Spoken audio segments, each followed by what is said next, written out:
ஈர்ப்பு விதியின் கையில இருக்கா இல்ல ஜாதகத்தோட கையில இருக்கா? இதுவா ரெண்டு பேரும் மோத விட்டு யாரு ஜெயிக்கிறவங்களா நம்ம அவங்கள ஃபாலோ பண்ணலாம் அப்படின்னு நீங்க முடிவு பண்ணீங்கன்னா கடைசி வரைக்கும் அவங்க சண்டை நடந்துகிட்டே இருக்கும். இதுல இதுவான்னு உங்களால ஃபிக்ஸ் பண்ணவே முடியாது. ஏன்னா இதுதான் போல இருக்கு நீங்க முடிவு பண்ணும் பொழுது அது இதுதான்னு சொல்லும். ஓ இதுதானா நீங்க முடிவு பண்ணும்போது இதுதான்னு சொல்லும். நீங்க இப்படி ஆத்துல ஒரு கால் செத்துல ஒரு கால், ஆத்துல ஒரு கால் செத்துல ஒரு கால், இப்படி நம்ம வாழ்க்கை போயிட்டே இருக்கும். அப்போ வாழ்க்கை போயிட்டு கடைசியில நம்மள என்ன சொல்லிடுவோம்னா முடிவுக்கு வந்துருவோம்னா ஒரு 60-70 வயசுல விதிப்படிதான் நடக்கும் போல இருக்கு. நான் நினைச்சேன் ஏதோ வாழ்க்கை என் கையில நினைச்சேன், அப்படி நினைச்ச மாதிரி எதுவும் நடக்கல, இல்ல விதிப்படிதான் நடந்திருக்கு, ஏதோ ஜாதகத்தை சொன்ன மாதிரி கரெக்டா தான் இருக்கு அப்படின்ற கன்க்ளூஷனுக்கு வந்துரும் பேசிக்லி. பட் சரி அப்ப அதான் உண்மையா அப்படின்னு திரும்பி பார்த்தா அதே மாதிரி ஒருத்தன் தான் நினைச்சபடி தன் வாழ்க்கை அமைச்சிருப்பான். அவன் ஜாதகத்தை எடுத்து பார்த்தா ஜாதகப்படி அவன் இந்நேரம் எவ்வளவோ கேவலமா இருக்கணும் அக்கார்டிங் டு அஸ்ட்ராலஜிக்கல் சார்ட். ஆனா அவன் எங்கேயோ இருக்கான். அவன்கிட்ட போய் எப்படிரா அப்படின்னு கேட்டா அவன் லா ஆஃப் அட்ராக்ஷன் சொல்லுவான். என்னடா இது, இதுதான் உண்மை. இப்போ நான் எதை நம்புறதா இல்ல எதை நம்புறது அப்படின்ற கன்ஃபியூஷன் உங்களுக்கு வரும். ஆக்சுவலா நம்ம பார்க்க வேண்டிய பார்வை அந்த கோணம் அது அல்ல. இது சரியா இதை பண்ணலாம், ரெண்டுமே சரி. நாம ஏற்கனவே பார்த்தது போல இந்த பிரபஞ்ச சக்தின்றது ஏதோ ஒரு சக்தி இல்ல, அது கிட்டத்தட்ட 10க்கும் மேற்பட்ட பல சக்திகளின் பல விதிகளின் கூட்ட அமைப்பு தான் பிரபஞ்ச விதி. அந்த பல விதிகள்ல ஒரு விதி தான் லா ஆஃப் அட்ராக்ஷன். அது போலத்தான் இன்னொரு விதி இந்த ஜாதகம், அதாவது லா ஆஃப் கர்மா. ஸோ எப்படி பிரபஞ்ச விதிகள்ல லா ஆஃப் கிராவிட்டி இருக்கு, லா ஆஃப் அட்ராக்ஷன் இருக்கு, அது போல லா ஆஃப் கர்மா இருக்கு. அதனால லா ஆஃப் கர்மா உண்மையா இல்ல லா ஆஃப் அட்ராக்ஷன் உண்மையான்ற கேள்வி கேட்கறது ஸ்டூபிடிட்டி. ஏன்னா ரெண்டுமே law and both exist. So இதுவான்றது அல்ல கேள்வி. இந்த ரெண்டையும் பேலன்ஸ் பண்ணி எப்படி ஹேண்டில் பண்ணி அதுல இருந்து தெளிவா ஒரு முடிவு எடுக்கிறது அப்படின்றது தான் கேள்வி. ஸோ நம்ம அந்த ஆங்கிள் யோசிக்கணும். ஸோ இதுக்கு முன்னாடி நான் ஜாதகத்தை தான் நம்புவேன் அப்படின்னு நான் இந்த லா ஆஃப் அட்ராக்ஷன் எல்லாம் நம்பதில்லைப்பா. இப்போ நம்ம வாழ்க்கை நம்ம கையில இல்லை, அதெல்லாம் ஜாதகத்து கையில இருக்கு. நீங்க அது சொன்னாலும் அது 50% ட்ரூ. இல்ல law of attraction whatever you think you can achieve அதுதான் அப்படின்னு நினைச்சா அதுவும் உண்மைதான், பட் only 50%. ரெண்டு லாவும் இருக்கு. இந்த ரெண்டும் கொஞ்சம் கூட முரண்பாடு இல்லாம இந்த பிரபஞ்சத்துல அழகா இயங்கிட்டு இருக்கு அப்படின்றத புரிஞ்சுக்கிட்டு ஒரு கண்ணில் லா ஆஃப் அட்ராக்ஷன்லையும் ஒரு கண்ணில் லா ஆஃப் கர்மாவையும் வச்சு நீங்க பார்க்கும் பொழுதுதான் you will get the actual clear picture, the full picture. So அதனால இந்த பதிவு அந்த கண்ணோட்டத்தை உங்களுக்கு மாத்திருக்கும்னு நான் நினைக்கிறேன். இனிமேல் ஜாதகமா லா ஆஃப் அட்ராக்ஷனா இல்லை, ரெண்டுமே இருக்கு. ஒன்னொன்னு ஒரு டிமென்ஷன். நீங்க இந்த டிமென்ஷனை மட்டும் பார்க்கக்கூடாது, இந்த டிமென்ஷனையும் பார்க்கணும்.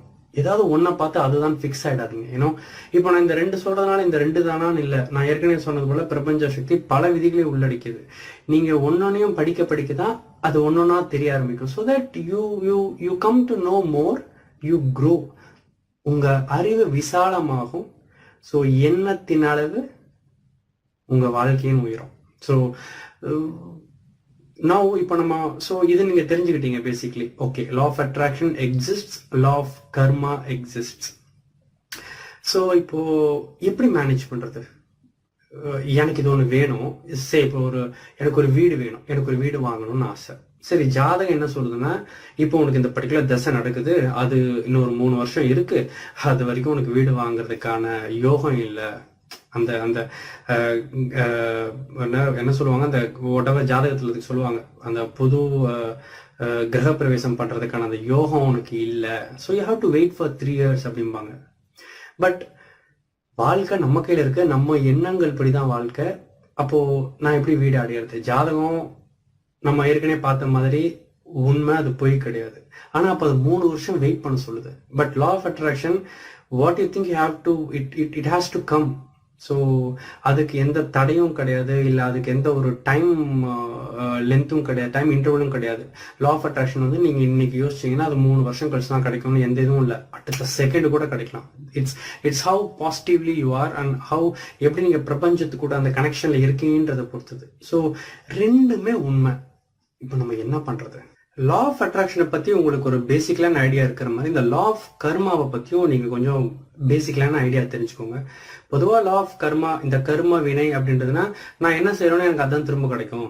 நான் ஒரு தப்பு பண்ணா எனக்கு நான் ஒரு கெட்டது பண்ணா எனக்கு ஒரு கெட்டது நடக்கும், நான் ஒரு நல்லது பண்ணா எனக்கு ஒரு நல்லது நடக்கும். இதுதான் கர்ம வினை அப்படின்னு ஒரு ஜென்ரலான ஐடியா நம்மளுக்கு இருக்கு. பட் கொஞ்சம் டீப்பா தெரிஞ்சுக்கிறது நல்லது. ஏன்னா இப்போ லா ஆஃப் கர்மான்றது எப்படி எப்படி இயங்குதுன்னா, அது எதற்கு ஏன் இயங்குதுன்னா, நம்ம சைவ சித்தாந்தத்துல ஒரு சில வார்த்தைகள் நீங்க கேள்விப்பட்டிருப்பீங்க. என்னன்னா, நல்வினை, தீவினை, இருவினை ஒப்பு அப்படின்னு ஒரு 3 விஷயங்கள் இருக்கு.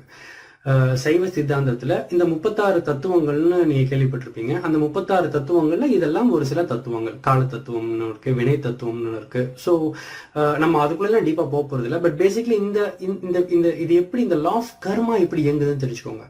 லா ஆஃப் அட்ராக்ஷன் எப்படி இயங்குதுன்னு உங்களுக்கு தெரியுது இல்ல. So you ask, you believe, you receive. நீங்க ஒரு விஷயத்த கேட்குறீங்க, நினைக்கிறீங்க, அதை நம்புறீங்க, உங்களுக்கு கிடைக்குது. உங்களுக்கு ஒரு ஃபார்மேட் தெரியுது இல்லை, ஆஸ்க், பிலீவ், ரிசீவ். இப்படிதான் லா ஆஃப் அட்ராக்ஷன் இயங்குது அப்படின்னு உங்களுக்கு தெரியுது. அப்போ அதே போல லா ஆஃப் கர்மா எப்படி இயங்குது அப்படின்னு உங்களுக்கு தெரியணும். ஸோ அப்பதான் உங்களுக்கு அதை ஹேண்டில் பண்ண தெரியும்.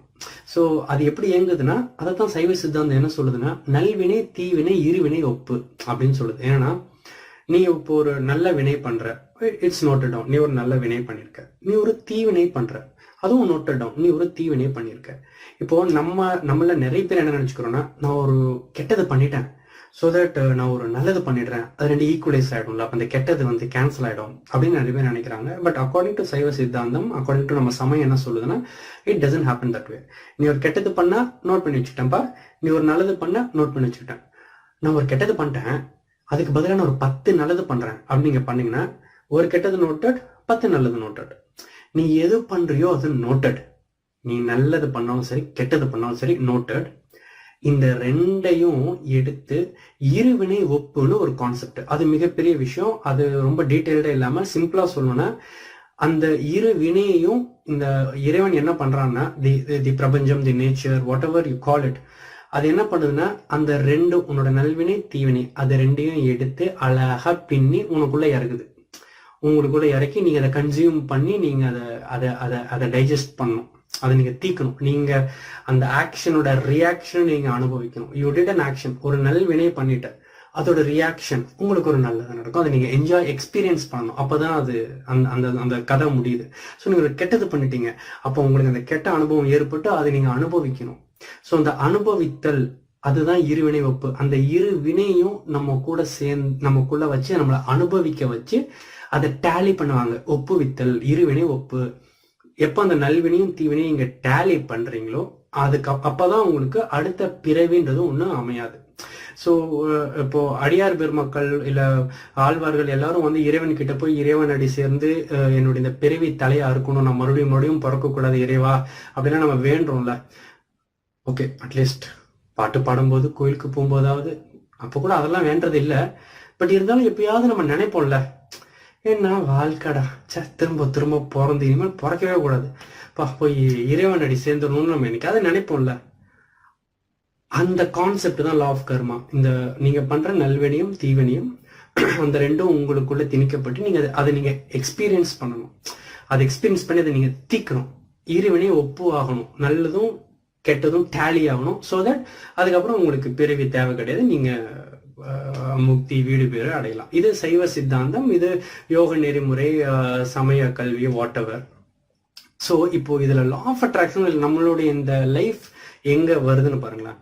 நல்வினை, தீவினை 2 இருக்கா. இந்த வினைன்றது என்னன்னு பாத்தீங்கன்னா, இட்ஸ் அன் ஆக்ஷன். அதாவது நீங்க உங்களுடைய எண்ணம், உங்களுடைய சொல், உங்களுடைய செயல், இந்த 3ம் தான் வினை. இது போக எக்ஸ்ட்ரா நீங்க எந்த வினையும் செய்ய முடியாது. வினைன்னு நீங்க ஒண்ணு செய்யறதா இருந்தா, அது நல்வினையோ தீவினையோ, இந்த 3 ஆக்ஷன்ல தான் நீங்க பண்ண முடியும். உங்க எண்ணத்தினால, உங்க சொல்லினால, உங்களுடைய செயல்னால. இது 3ம் வினை. ஸோ இப்போ நீங்க லா ஆஃப் அட்ராக்ஷன் பண்றீங்க, உங்களுக்கு ஒரு வாட் எவர் நீங்க அட்ராக்ட் பண்ணும்போது, அப்போ நீங்க ஒரு வினையை போடுறீங்க, தெரியுதா?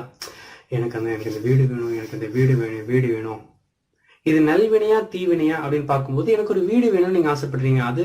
அதுல எந்த நெகட்டிவிட்டியும் இருக்கிற மாதிரி எனக்கு தெரியல. எனக்கு அவனோட வீடு எப்படியாவது நான் அடிச்சு பிடிச்சி வாங்கிடணும், இது தீவினை.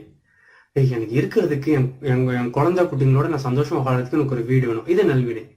ஸோ இதை நோட் பண்றான். இதை நோட் பண்ணி அந்த 2ம் உங்களுக்கு நீங்க அதை எக்ஸ்பீரியன்ஸ் பண்ணணும். எனக்கு ஒரு வீடு வேணும்னு கேட்கும்போது நீங்க ஒரு நாள் அதை எக்ஸ்பீரியன்ஸ் பண்ணியே ஆகணும். ஒரு நாளைக்கு உங்க வீட்டுல அந்த ஈஸி சேர்ல உட்காந்துட்டு, நினைச்ச மாதிரி ஒரு வீடு வாங்கிட்டேன்டா, அப்படின்னு நீங்க எக்ஸ்பீரியன்ஸ் பண்ணி தான் ஆகணும். இது இயற்கையின் நியதி, லா ஆஃப் கர்மா, இருவினை ஒப்பு.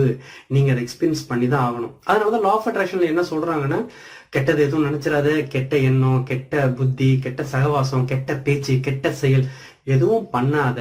ஏன்னா இந்த இருவினை ஒப்பு உனக்கு, நீ அதை எக்ஸ்பீரியன்ஸ் பண்ணியே ஆகணும்ன்றது ரூல்ஸ். நீ ஏதாவது ஒரு கெட்ட விஷயம், அவன் இப்படியாவது நாசமா போகணும் அப்படின்னு நீங்க நினைச்சீங்கன்னா, அந்த நாசமா போறதுன்றது என்னதுன்றதை நீங்க எக்ஸ்பீரியன்ஸ் பண்ணணும். இப்படித்தான் பிரபஞ்சம் எடுத்துக்கும். அவன் நாசமா போகணும், ஏன்னா அவன் தாங்க நாசமா போகணும் அப்படின்னு நீங்க சொல்ல, அது எதுக்கு பிரபஞ்சம் நான் நாசமா இருக்கணும்னு பாக்குது அப்படின்னா, பிரபஞ்சத்துக்கு அவன் இவன்லாம் கிடையாது, நினைச்சது நடக்கணும், அவ்வளவுதான். இந்த உயிர் நினைச்சிருச்சு நாசமா போறது அப்படின்ற அந்த ஆசையை அதை விதைச்சிருச்சு. அப்ப அதை நீ எக்ஸ்பீரியன்ஸ் பண்ணு. So that's how it works. அதுதான் லா ஆஃப் கர்மா. அதனாலதான் பெரியவங்க தப்பு செய்யாதன்னு தலையால அடிச்சுக்கிறது இதுதான். ஸோ இந்த தப்பு செய்யறதுன்றது ஜஸ்ட் நீங்க செயல்ல செய்யறது மட்டும் இல்ல, நீங்க நினைச்சாலே அது வினை, நீங்க பேசினாலே அது வினை, நீங்க ஒரு செயல் செஞ்சாலே அது வினை. ஸோ இந்த மூன்றுமே கர்மாவோட கணக்குல வந்துருது. ஸோ இப்போ லா ஆஃப் அட்ராக்ஷனும் இந்த லா ஆஃப் கர்மாவும் எப்படி மெர்ஜ் ஆகுது பாத்தீங்களா? ஸோ லா ஆஃப் அட்ராக்ஷன் நீங்க ஒரு விஷயத்த பாசிட்டிவா நினைச்சு அதை ஈர்க்கிறது, அந்த அட்ராக்ட் பண்ற அந்த காம்பனண்ட், ஆஸ்க் பிலீவ் ரிசீவ் இருக்குல்ல, அந்த ரிசீவ், லா ஆஃப் அட்ராக்ஷன் அந்த ரிசீவ் அப்படின்ற அந்த சிலபஸை நீங்க முழுசா தெரிஞ்சுக்கணும்னா நீங்க இந்த சிலபஸை திறக்கணும். என்னன்னா இந்த இருவினை ஒப்பு, இறைவன் அந்த இருவினைகளையும் நம்ம மேல திணிக்கிறது எக்ஸ்பீரியன்ஸ் பண்றதுக்கு. புரிஞ்சுதா? இதுல என்னன்னா, இந்த ஜாதகம்ன்றது எங்கப்பா வருது அப்படின்னா, நாம இதுக்கு முன்னாடி பண்ணின வினைகள் எல்லாம் நம்மளுடைய எண்ணத்தினாலும் சொல்லினாலும் செயலினாலும் இதுக்கு முன்னாடி நம்ம செஞ்சது. இதுக்கு முன்னாடினா நேத்து வரைக்கும் இல்ல, போன ஜென்மத்துல இருந்து கூட எல்லாமே பெற்ற அறிவு எழுபிறவிக்கும் அப்படின்னு வள்ளுவர் சொல்லியிருக்காரு. ஸோ நீங்க இன்னைக்கு ஒரு நல்ல விஷயத்த யோசிக்கிறீங்க, ஒரு கெட்ட விஷயத்த யோசிக்கிறீங்க, அதன் மூலமா சில எக்ஸ்பீரியன்ஸ் அடைறீங்க, சில அறிவு வளர்ச்சியாவது செத்து போயிடுறீங்க. பட் அந்த அறிவு டேட்டா மெமரி கார்டு மாதிரி. நீங்க அடுத்த பேர் வரும்போது அந்த மெமரி கார்டு உள்ள போட்டு அமைச்சிடறோம். ஸோ நம்மளுக்கு அது வந்துருது. ஸோ இதுக்கு முன்னாடி நம்ம பண்ண நல்வினை தீவினை அது அத்தனையும் இப்ப வந்துட்டோம், இந்த பூமியில வந்துட்டோம்ல, இங்க இருந்து இப்ப சாகிறதுக்குள்ள இந்த கேப்புக்குள்ள எது எப்பப்போ எங்கெங்க சொருகணுமோ அதை அங்கங்க சொருகிதான் நம்மளை அனுப்புறாங்க. அந்த சார்ட்டு தான் நம்ம அஸ்ட்ராலஜிக்கல் சார்ட். ஒவ்வொருத்தருக்கும் ஒவ்வொரு ஜாதகம் வேற மாதிரி இருக்கும், ஒவ்வொரு கட்டத்தை மாறி இருக்கும். அது என்னன்னா அது இண்டிவிஜுவல் சார்ட். என்னோட நல்வினை தீவினை, இதற்கு முன்பு நான் செய்த நல்வினை தீவினை எல்லாத்தையும் இந்த ஜென்மத்துல நான் எக்ஸ்பீரியன்ஸ் பண்றதுக்கு எந்தெந்த நேரத்துல எங்கெங்க எப்பப்போ உனக்கு கொடுக்கணும்னு இந்த பிரபஞ்சமே ஜென்ரலா ஒரு சார்ட்டை போட்டு நம்ம கையில கொடுக்குது. அதுதான் அஸ்ட்ராலஜிக்கல் சார்ட். இப்போ அதன் படிதான் நடக்கணுமா அப்படின்னா இல்ல, அது ஒரு சார்ட் போட்டிருக்கு, இந்த நேரத்துல உனக்கு இதெல்லாம் நான் கொடுத்துருவேன் அப்படின்னு அது சொல்லியிருக்கு. இது நல்லதெல்லாம் கொடுத்துருவேன், கெட்டதெல்லாம் கொடுத்துருவேன், அது உங்ககிட்ட சொல்லியிருக்கு, அதன்படிதான் நடக்கும். பட் இங்கதான் இறைவன் ஒரு வேலை பார்க்கறான். என்னன்னா, இப்படி நான் போன ஜென்மத்துல பண்ணது இப்ப நான் கொடுக்குறேன், இதை அனுபவிக்கிறேன்ற பேர்ல இப்ப நீ புதுசா சில தாட்ஸ் போடுவேன், மறுபடியும் அதையும் நான் கணக்கு எடுத்து வச்சா அப்புறம் மறுபடியும் அடுத்த ஜென்மம் இப்படியே போயிட்டே இருந்தா என்னைக்கு தான் இந்த பிறவி அப்படின்ற அந்த ஒரு இதை தலையை நீங்க அறுக்கிறது? அதுக்கு தான் இறைவன் ஒரு அறிவை கொடுக்குறான். என்னன்னா, இதுக்கு முன்னாடி நீ பண்ணதெல்லாம் நீ அடைஞ்சே தீரணும், அது எப்பப்போ எங்கெங்க அடையணும்னு நான் உனக்கு லிஸ்ட் போட்டு கொடுத்துருக்கேன். இப்போ நீ வாழ்க்கைய உன் கையில் எடுத்துக்கிட்டா நீயே அந்த சார்ட்டை மாத்தி அமைச்சுக்கலாம்னா அந்த ஷெட்யூலை நீ மாத்தி அமைச்சுக்கலாம். ஆனா நீ அனுபவிச்சே தீரணும். நீ ஒரு கெட்டது பண்ணிட்டேன்னா உங்க எண்ணத்தின் மூலமா பாசிட்டிவா போட்டு அந்த கெட்டதே வராம நீ அனுபவிச்சே தீரணும், அது வேற விஷயம். பட் நான் கொடுத்த சார்ட்டுப்படி இல்லாம உனக்கு வேணுங்கிற மாதிரி மாத்திக்க மொத்தத்துல. ஆனா நீ அனுபவிச்சு தீரணும், அது விதி. பட் இப்ப இருக்கிறத நான் அப்புறம் அனுபவிச்சுக்கிறேன், அப்புறம் வர வேண்டிய நல்லதை நான் இப்ப வர வச்சுக்கிறேன். இந்த மாதிரியான ஆல்ட்ரேஷன்ஸ் எல்லாம் நீங்க பண்ணிக்கலாம்.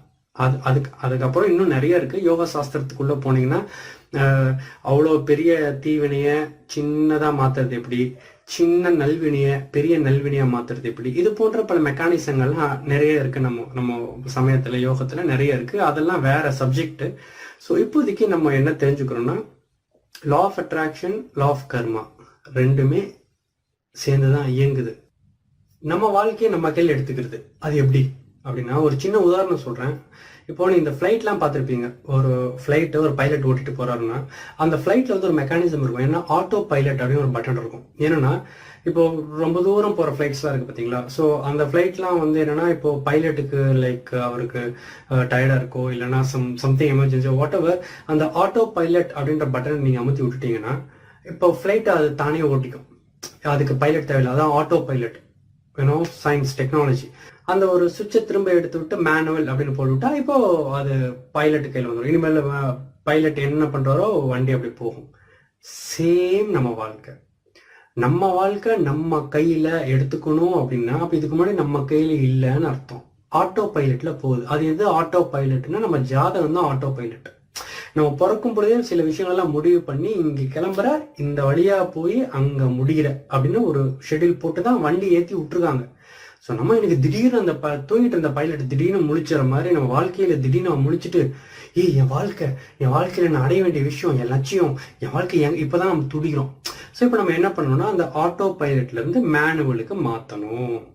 அப்பதான் நம்ம வாழ்க்கையை நம்ம கையில எடுக்கிறோம்னு அர்த்தம். நீங்க சும்மா ஒரு விஷயத்த ஆசைப்பட்டுட்டு, எனக்கு அந்த வீடு வாங்கணும், வண்டி வாங்கணும், என் வாழ்க்கை என் கையில இல்ல, அப்படி இல்லை. அது நீ ஆசைப்படுற, அதுக்காக நீங்க உழைக்கணும், அது வேற விஷயம். என் வாழ்க்கை என் கையில எடுத்துக்கிறன்றது என்னன்னா, நம்ம வாழ்க்கை ஆட்டோ பைலட்ல, அதாவது இந்த கோள்களோட இந்த ஷெட்யூல் படி நடந்துட்டு இருக்கு. நம்மளுடைய இரு வினைகளையும் நம்ம அனுபவிக்கிறதுக்காக அந்த அந்த அப்படி போயிட்டு இருக்கு ரூட்டு.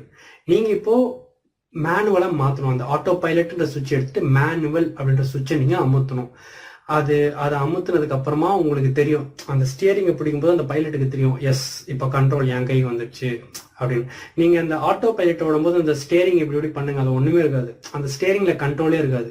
பட் ஒன்ஸ் நீங்க மேனுவல் அமுத்த உடனே இப்போ ஸ்டியரிங்க்கு ஒரு பவர் வந்துடும். தி சேம் திங் லைஃப்ல உங்களுக்கு அந்த கிரிப் வேணும்னா நீங்க மேனுவலா எடுக்கணும். அது எப்படி நான் எடுக்கிறது அப்படின்னு பாத்தீங்கன்னா, the one and only way, வேற வழியே கிடையாது. இது ஒண்ணு மட்டும்தான் வழி. இது ஒண்ணுதான். இல்ல இது கூட அது இருக்கு, இது மட்டும்தான் வழி. அவ்வளவு பில்டப் கொடுக்குறான்னு நீங்க எதுவும் பயந்துடாதீங்க. அந்த ஒரே வழி, ஆட்டோ பைலட்ல இருக்கிற நம்ம வாழ்க்கைய மேனுவலா மாத்துறதுக்கான அந்த ஒரே வழி நம்மளோட மூச்சு. ஸோ இது வாசி யோகம், பெரிய விஷயம், அதெல்லாம் பின்னாடி பார்ப்போம். இப்போ சிம்பிளா நான் சொல்றேன். இப்போ உதாரணத்துக்கு லா ஆஃப் அட்ராக்ஷன் பண்றவங்கள நான் சொல்றேன். இப்போ ஒரு வீடு வேணும், உங்களுக்கு ஒரு வீடு வேணும், முடிவு பண்ணிட்டீங்க. இப்போ நீங்க போய் ஜாதகத்தெல்லாம் பார்க்காதீங்க. ஏன்னா ஜாதகம்ன்றது ஒரு இருவனே வைப்போ, அவங்க ஷெட்யூல் போட்டாங்க. இப்போ நம்ம வாழ்க்கையை நம்ம கையில் எடுத்து போறோம். இனிமேல் நம்மளுக்கு அது தேவையில்லை. அதை நம்பாம ஒதுக்குறது தான் தப்பு. முழுசா தெரிஞ்சுக்கிட்டு அது எப்படி ஃபங்க்ஷன் ஆகுது, what are the systems, mechanics, every thing is fine, okay பாத்துக்கிறேன், இப்போ நான் பாத்துக்கிறேன் அப்படின்னு நீங்க அப்படித்தான் நீங்க கான்சியஸா உங்க வாழ்க்கையை நீங்க உங்க கையில எடுக்கிறீங்க. So no it is fine, ஜாதகம் பார்க்க தேவையில்லை. நீங்க ஒரு வீடு வாங்க முடிவு பண்ணிட்டீங்க. இப்போ இந்த ஒரு செக்மெண்ட் நீங்க ஆசைப்படுற அந்த ஒரு விஷயம், அந்த ஒரு விஷயத்த மட்டும் ஆட்டோ பைலட் இருந்து மேனுவலா எடுக்கிறது எப்படி அப்படின்னு பார்ப்போம். உதாரணத்துக்கு நான் ஏற்கனவே சொன்னது போல, இப்ப இந்த ஜாதகத்துல இன்னொன்று 3 வருஷத்துக்கு வீடு வாங்குற யோகம் இல்லப்பா அப்படின்னு சொல்லிட்டாங்க. ஸோ இது ஆட்டோ பைலட் மோட். பட் 3 வருஷம் கழிச்சு உங்களுக்கு வீடு வந்துடும் இருக்கு. ஸோ நீங்க இப்ப வெட்டியா உட்காந்தாலும் 3 வருஷம் கழிச்சு உங்களுக்கு வீடு வந்துடும். ஏன்னா அது ஆட்டோ பைலட், அதை மறந்துடாதீங்க. பட் உங்களுக்கு 3 வருஷம் வரைக்கும் வெயிட் பண்றதுக்கு முடியல, உங்களுக்கு இப்போ வேணும் அந்த வீடு. அப்போ இந்த வீடு வாங்கணும்ன்ற அந்த ஒரு பர்டிகுலர் செக்மெண்டா ஆட்டோ பைலட்ல இருந்து அதை மட்டும் நான் சொல்றேன், அதை மட்டும் எடுத்து மேனுவலா போடலாம் எப்படின்னு நான் சொல்றேன். ஸோ இப்போ உங்களுக்கு வீடு வேணும், நீங்க அந்த வீடு நினைக்கிறீங்க. ஸோ இப்போ அந்த வீடு நீங்க நினைக்கிறீங்க, அந்த பாசிட்டிவா இன்னும் ஜஸ்ட் வீடு, நீங்க ஆசைப்படுற அந்த வீடு, வாட் எவர், காசு, ஒரு தொழில், ஒரு பிஸ்னஸ், ஒரு உங்க திருமணம், ஒரு உங்களுடைய ஹெல்த், வாட் எவர், அந்த ஆசைப்படுற அந்த ஒரு விஷயம், அதை மட்டும் தான் நினைக்கிறீங்க. Now you start breathing. கண்களை மூடி பிரீத், மூச்சு மேல மட்டும் கவனம் செலுத்துறீங்க. மூச்சு மேல கவனம், நீங்க ஆசைப்படுற அந்த விஷயத்து மேல கவனம், இந்த ரெண்டும் தான். இப்போ இதைதான் நீங்க ஜென்ரலா பண்றீங்க. ஜென்ரலா நீங்க கண்களை மூடி பாசிட்டிவா அந்த ஒரு விஷயத்த நினைக்கிறீங்க, உங்க சுவாசம் ஒரு தன்மையோடு நிகழ்து, அதெல்லாம் ஓகே. இப்போ என்னன்னா, உங்களால இதை ஒரு 5 செகண்ட்ஸ் 10 செகண்ட்ஸ் மேல பண்ண முடியாது. ஏன்னா அந்த இருவினை ஒப்பு அதுக்கு இடம் கொடுக்க மாட்டேங்குது. ஏன்னா உன்னோட இருவினை ஒப்பு கணக்குப்படி இப்போ இல்லை உனக்கு. இப்போ உனக்கு இது நடந்துட்டு இருக்கு ஆல்ரெடி, இது you are under going something. The house, நீ ஆசைப்படுற அந்த வீடுன்றதுக்கு இன்னும் டைம் இருக்கு. ஸோ அது என்ன பண்ணுன்னா, உங்களுடைய பிரீத்திங் அது டிஸ்டர்ப் பண்ணும். உங்களுடைய அந்த பிரீதிங், வாட் எவர் யூ, அந்த உங்க பிரீதிங் எப்போ ஊசல் ஆடுதோ, அந்த மூச்சு காத்துல எப்போ ஒரு சலனம் ஏற்படுதோ, நீங்க மைண்டுக்குள்ள வச்சுட்டு இருக்க அந்த இமேஜ் இருக்குல்ல, அந்த வீடு, அந்த இமேஜ்ல ஒரு சலனம் வரும், ஃபோக்கஸ் குறையும். So that you drop your focus, you lose your energy. And திரும்ப நீங்கள் இந்த ஃபார்முக்கு வர்றதுக்கே ஒரு அரை நாள் ஆகிடும் ஒரு வாட் எவர். தூங்கி எந்திரிச்சு ஃப்ரெஷ்ஷாக தான் திரும்ப இந்த மூடுக்கே நீங்கள் வருவீங்க. ஒரு நாள் போச்சா லைக் தட். ஸோ நீங்கள் எந்த அளவுக்கு மூச்சை ஃபோக்கஸ் பண்ணுறீங்களோ அது நிறைய டிஸ்டர்பன்ஸ் கொடுக்கும். நீங்கள் நிறைய பார்த்துருப்பீங்க இந்த பழைய படங்கள் எல்லாம், ஒரு முனிவர் தவம் பண்ண உட்காருவார், உடனே இந்த இந்திரன் ஓடோடி வருவான், வந்து அவன் வந்து அப்சரசுகள் எல்லாம் விட்டு ஆட வைப்பான், இந்த பக்கம் நெருப்பு விடுவான், அந்த பக்கம் மழை வர வைப்பான், இந்த பக்கம் காத்தடிக்க வைப்பான், பாம்பு புத்துக்குள்ள வந்து பாம்பெல்லாம் வெளியே வரும். இருந்தாலும் இந்த முனிவர் தவம் பண்றாரா இல்லையா அப்படின்னு பார்ப்பான். அது எல்லாத்தையும் மீறி அவர் தவம் பண்ணும் பொழுது பிரம்மன் வந்து வரம் கொடுப்பாரு. இது நம்ம பழைய படங்கள்ல நிறைய பார்த்திருப்போம். ஸோ இப்போ இதை கொஞ்சம் அப்படியே எடுத்து பாருங்களேன். இந்திரன்றது யாரு? நவ கிரகங்களின் தலைவன். அதாவது நீங்க ஒரு விஷயத்தை நோக்கி ஆசைப்படும் போது உங்களுடைய ஜாதகத்துல இருக்கிற அந்த ஷெட்யூல் அதன்படி அதை நடந்துக்கணும்ன்றது விதின்றதுனால அது முடிஞ்ச அளவுக்கு இப்போ இது இல்லை அப்புறம் தான்றதுக்கு நிறைய தடைகளை போடும். இதே இப்போ ஜாதகத்துல நேரம் நல்லா இருக்குன்னு வச்சுக்கோங்களேன், நீங்க சும்மா சும்மா எனக்கு வாங்கணும்னு ஆசையா இருக்குடா அப்படின்றதுக்குள்ள நீங்க வாங்கிடுவீங்க. ஏன்னா உங்க ஜாதகமும் உங்க என்னமோ ஃப்ரீக்வன்சி இப்போ ஒன்னா இருக்கு. பட் நேரம் நல்ல இல்லாத பொழுது, இப்போ நீங்க ஒரு விஷயத்துக்கு ஆசைப்படும் பொழுது, எப்படி இந்த முனிவர் தவம் பண்ணும்போது இந்திரன் பல பிரச்சனை ஏற்படுத்தணும். இங்க இந்திரன்னு நம்ம சொல்றது அந்த நவ கிரகங்களுடைய பவர். ஏன்னா அவன் தான் நவ கிரகங்களோட தலைவன். ஸோ அவன் உங்களுக்கு நிறைய டிஸ்டர்ப் பண்ணுவான். அப்சரசுகளை விடுவான், மழையை விடுவான், தண்ணி விடுவான், காற்றை விடுவான், மிருகங்கள்லாம் வரும். இதெல்லாமே என்னன்னா உன் தாட்டை நான் அவனை ஃபோக்கஸ் பண்ண விட மாட்டேன். நீ ஒரு விஷயத்த நினைக்கிறீல, அதை நான் ஃபோக்கஸ், ஏன்னா அதை ஃபோக்கஸ் பண்ணிட்டா நீ அடைஞ்சிருவேன். ஏன்னா அது லா ஆஃப் அட்ராக்ஷன். ஒரு விஷயத்த நீ ஃபோக்கஸ் பண்ணிட்டேன்னா ஒரு பர்டிகுலர் டைம் அந்த ஃபோக்கஸை நீ மெயின்டைன் பண்ணிட்டேன்னா உனக்கு அது கிடைச்சே ஆகணும். ஸோ ஆனால் உன்னுடைய ஜாதகம் வந்து இப்போ அது இல்லைன்னு சொல்லுது, அந்த ஆட்டோ பைலட் அது இப்போ இல்லைன்னு சொல்லுது, ஆனால் நீ வேணும்னு அடம் பிடிக்கிற. அப்போ இந்திரன் அவன் என்ன பண்ணுவான்னா அவன் முடிஞ்ச அளவுக்கு அந்த இமேஜை டிஸ்டர்ப் பண்ண ட்ரை பண்ணிட்டே இருப்பான். நீங்க அதை ஃபோக்கஸ் பண்ணிட்டே இருக்கணும். So that is how you take control of your life. அதை அப்படி பண்ண உங்களுக்கு பயிற்சியாகி ஒரு கட்டத்துல ஃபுல் கண்ட்ரோல், உங்க ஃபிளைட், உங்க வாழ்க்கைன்ற ஃபிளைட்டோட ஃபுல் கண்ட்ரோல் மேனுவலா உங்க கைக்கு வந்துடும். It will take some time. But நீங்க ஒன்னொன்னா ஆரம்பிக்கணும். அட் அ டைம்ல என் வாழ்க்கையே மாத்துறேன் அப்படிலாம் இல்லை, ஒரு விஷயமா மாத்தி ஒன்னொன்னா எடுத்து அதில் ஃபோக்கஸ் பண்ணி ஆஃப்டர் அ டைம் ஒரு பீரியட் போக you will gain that stability. உங்களுக்கு அந்த பவர் வந்து then you will have the full control. So this how it goes. So இன்னும் இந்த ஜாதகமும் சரி, இந்த லா ஆஃப் கர்மா, இந்த law of attraction, law of time, இப்படி நிறைய இருக்கு. ஸோ இதெல்லாம் நீங்க தெரிஞ்சுக்க you will get an idea. Okay அந்த மாதிரி. ஸோ நம்ம சேனல் இதுக்கு முன்னாடி போட்டிருக்க பதிவுகளும் அது சம்பந்தமான விஷயங்களை அங்கங்க தொட்டிருக்கேன். நீங்க அதெல்லாம் கேளுங்க. மறக்காம நம்ம சேனலுக்கு சப்ஸ்கிரைப் பண்ணிக்கோங்க. ஸோ தட் இது சம்பந்தமான அடுத்தடுத்து போடுற வீடியோஸ் வில் கெட் நோட்டிஃபிகேஷன். உங்களுக்கு இதை பத்தின அந்த நாலேஜ் உங்களுக்கு கொஞ்சம் கேதர் ஆகிட்டே போகும். Basically knowledge is wealth. You know, the more நம்மளுக்கு எவ்வளோ நாலேஜ் ஒரு விஷயத்து மேல வருதோ அந்த அளவுக்கு நம்ம அதுல ஈடுபாட்டோட இருப்போம். எந்த அளவுக்கு நம்ம ஈடுபாட்டோட இருக்குமோ அந்த அளவுக்கு அது சீக்கிரம் நடக்கும். இதுதானே பேட்டர்ன். ஸோ இந்த விஷயங்கள் வந்து எதுவுமே தெரிஞ்சுக்காம நான் ஜாதகத்தை நம்ப மாட்டேன், நான் லா ஆஃப் அட்ராக்ஷன் இப்படிலாம் இல்லாம அது தெரிஞ்சுக்க முயற்சி பண்ணுங்க. டீப்பா எல்லாத்துக்குள்ளேயும் இருக்கிற அந்த இன்டர் கனெக்ஷன் என்ன, law of attraction law of கர்மாவுக்கும் என்ன இன்டர் கனெக்ஷன், லா ஆஃப் கர்மாவுக்கும் லா ஆஃப் டைமுக்கும் என்ன இன்டர் கனெக்ஷன், லா ஆஃப் டைமுக்கும் லா ஆஃப் ஸ்பேஸுக்கும் என்ன இன்டர் கனெக்ஷன், கால தத்துவம், வினை தத்துவம், நீதி தத்துவம், 36 தத்துவங்கள் சைவ சித்தாந்தத்தை சொல்லி வச்சிருக்காங்க. ஸோ எல்லாமே சொல்லியிருக்காங்க, நம்ம தான் எதுவுமே கேட்கறது இல்லை. ஸோ நம்ம சேனல் சப்ஸ்கிரைப் பண்ணிக்கோங்க. ஸோ இது போன்ற விஷயங்கள்லாம் அப்படி அங்கங்க சின்னதாக படிக்கும்போது over period of time you will get an idea. So அவ்வளோதான். இந்த பதிவு ரொம்ப லென்த்தாக போயிடுச்சு.